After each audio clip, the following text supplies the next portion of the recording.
Walking Without Skin, Managing Adversity with Vulnerability. Pain is wrong, every inch of my heart like an open wound. I can't go on, I'll drown if I don't stop the bleeding soon. A stranger jumped the 8-foot wall and viciously attacked me, raped me, tied me up, and left me to bleed to death. I forgave the rapist 14 years later. Where can I find some protection to prevent this ongoing infection? I'm walking without skin. Walking without skin. You are listening to Walking Without Skin, the show where we encourage our guests to be vulnerable, to share their voices with authenticity, to tell their stories from the heart. We will talk about hope and recovery, about overcoming loss, changes, challenges, and adversities. We will walk without skin. I'm walking without skin. I'm walking without skin. And here is your host, Lois Wagner. Hi, I am Lois, your friend for forgiveness and the creator of Walking Without Skin. I have a book with the same title, Walking Without Skin. I have invited Extian Duval to interview me for this first introductory episode of my podcast. What prompted you to want to start a podcast? Having been on such a journey, such a tumultuous journey of pain and suffering and depression, and finding light at the end of that very dark tunnel, I just thought, I need to share this. I need to show other people that there is light at the end of that tunnel, that they can find a solution to whatever their issue or their problem is. And I would love to walk the journey with them to help them find their thriving, their recovery, their freedom, their happiness, their peace. So what do you think people would find interesting about the podcast? I'm planning on having a lot of different people from different walks of life. So I want people who've experienced various traumas, various problems, anything from accidents, divorces, loss of jobs, illnesses, whatever it is, something that has challenged them in their lives. So there's going to be a lot of stories. But more importantly than the story is tips and ideas and advice on how to overcome whatever it is that they've experienced. So there'll be storytellers who will share very vulnerably their stories, but at the end of it to say, okay, and this is what I did, and this is how I overcome, and this is how I found my peace and my freedom. And I'll also have technical experts, therapists, healers, anybody who has some insights to help people on their healing journeys. The way you tell it, it sounds like you have a story of your own. What did you overcome? I've overcome a lot in my life, right from childhood right up until the very moment as we are speaking. The big one happened 24 so years ago, 25 years ago now. I was in a printing business, a digital printing business, and I was working late one night in a little courtyard, and a stranger jumped the 8-foot wall and viciously attacked me, raped me, tied me up, and left me to bleed to death. And I fortunately survived, and I became an activist. And becoming an activist took my focus away from my own healing. I marched through the streets, I had petitions, I lobbied, I was out in the media, becoming very public way before the Me Too movement, where the word rape was never discussed in polite circles. And there I was out on the streets making a noise. And I didn't focus on my own healing, on my own emotions, on my own feelings. And as a result of that, I landed up having psychosomatic back problems because I've been I hadn't been facing my problems. I'd been putting them back on my back, putting them behind me so I didn't have to face them, until eventually my back said, I can't do this anymore. And I had 2 failed back operations. I was bedridden for 6 months until I realized what was going on and that I wasn't facing my trauma. And so I then faced my trauma. I dealt with those emotions that I had from the rape, the emotions of fear and hatred and disgust and blame and all those negative feelings. I dealt with them. I had some chiropractic treatments, 8 of them. The surgeon had told me that I would never hike or scuba dive again, which were my 2 passions at the time, because I couldn't carry anything heavy on my back. But after that mind work that I did, after the inner healing that I did, and the 8 chiropractic treatments, I ended up doing a 5-day hike with a 29-kilogram backpack on my back. So I found the importance, I discovered the importance of dealing with your emotions. What do you think was for you the biggest struggle to get where you are today? I think it was just understanding. I had a lot of people around me, a lot of people giving me advice and support and kindness.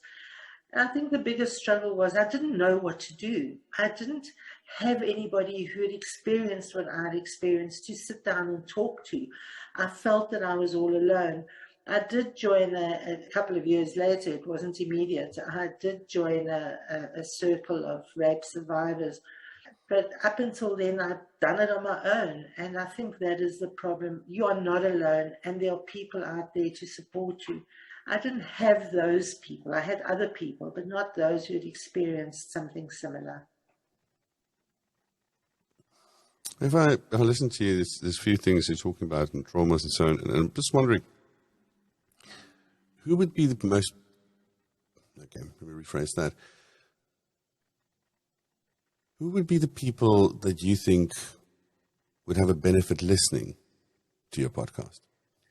Anybody who is stuck in a negative victim mindset, anybody who's still living with the anger and the hatred and the depression as a result of something that they've experienced.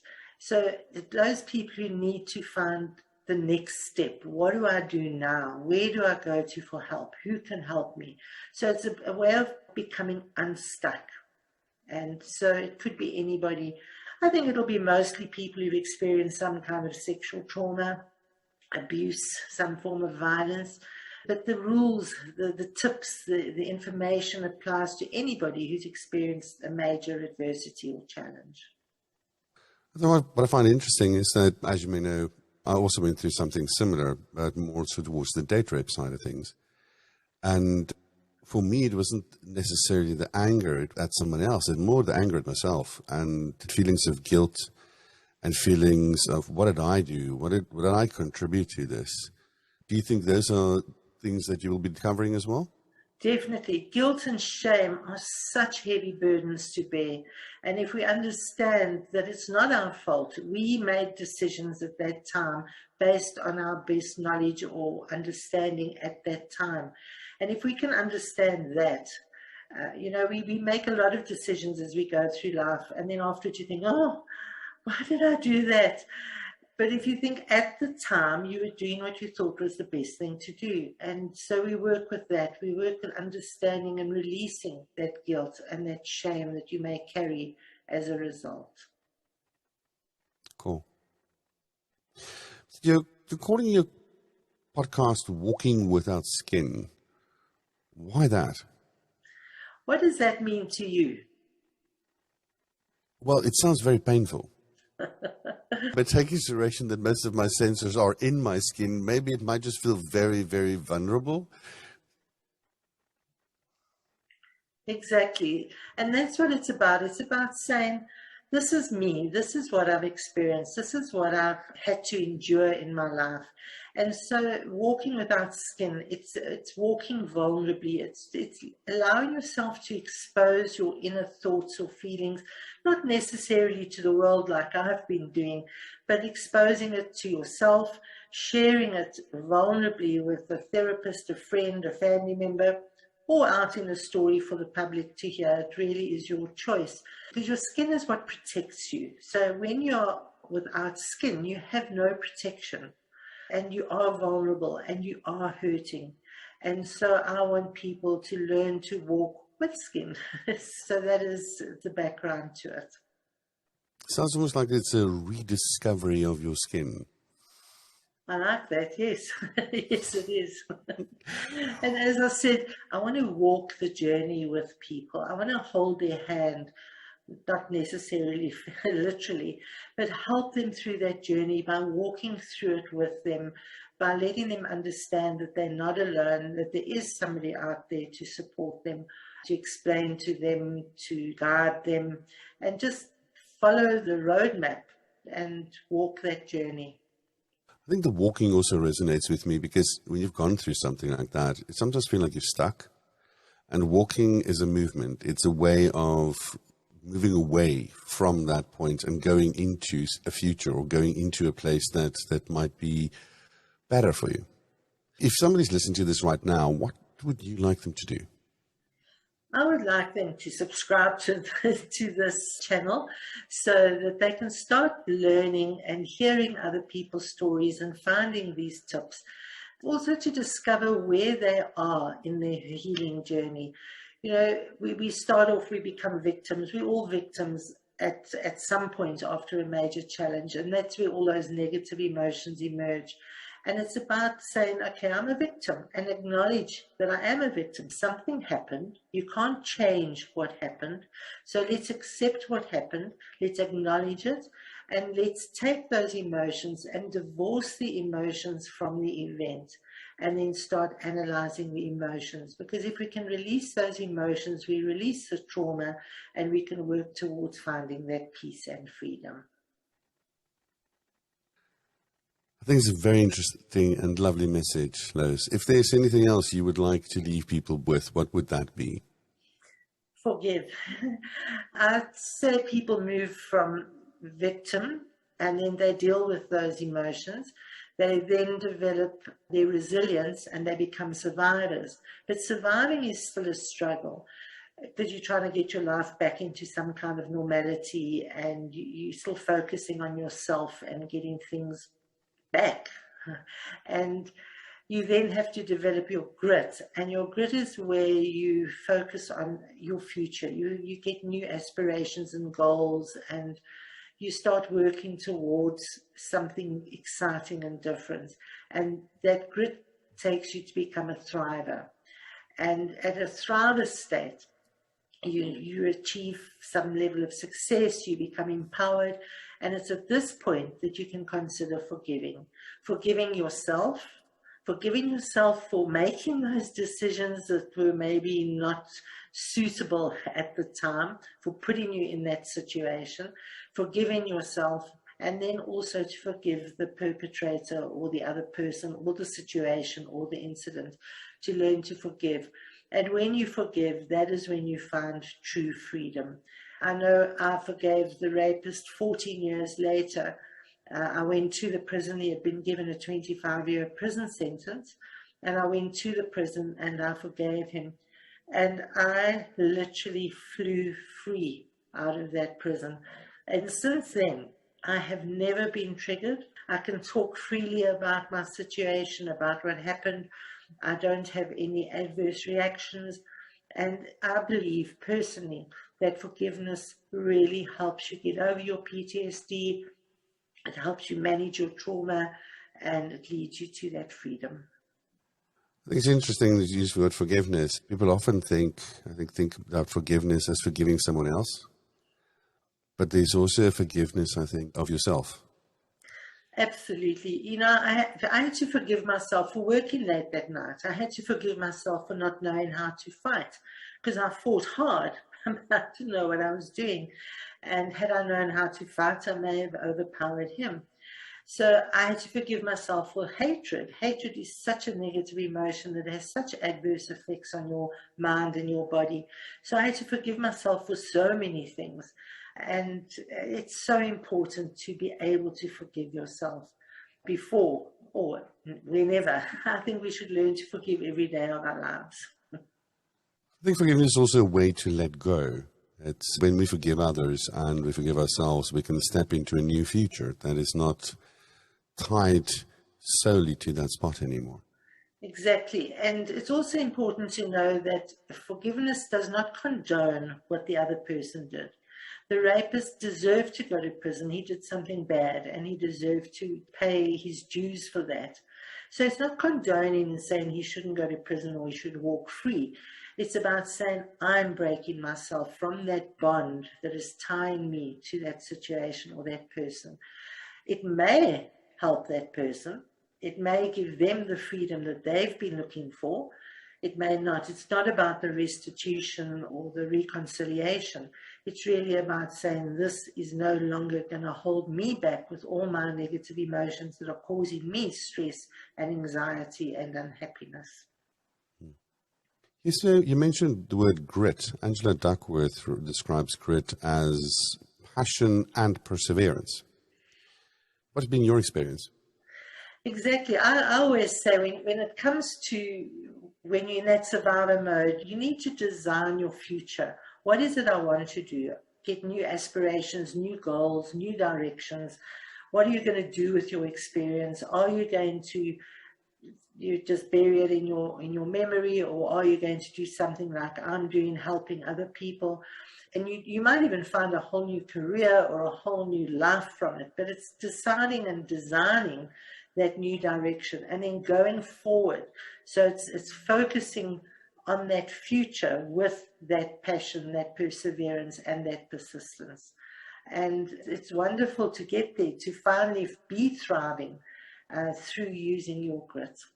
And everybody can learn and develop resilience and grit.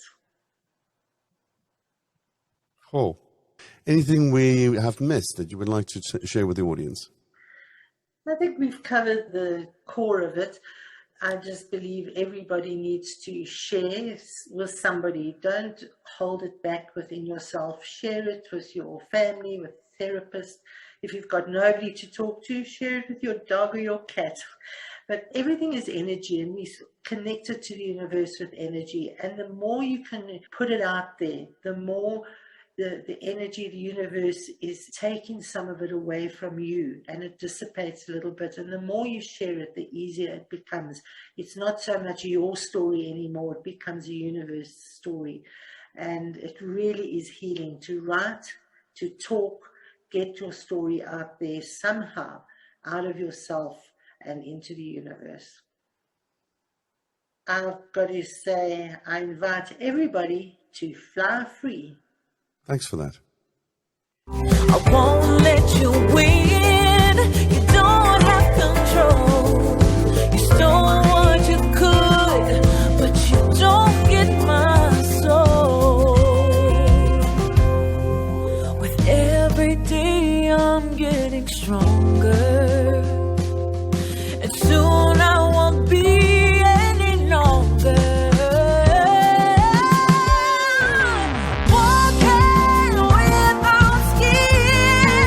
Thank you for listening to Walking Without Skin. We would love your feedback, opinions, suggestions, and ratings. Please share this podcast far and wide to encourage more people to share their stories with vulnerability and authenticity.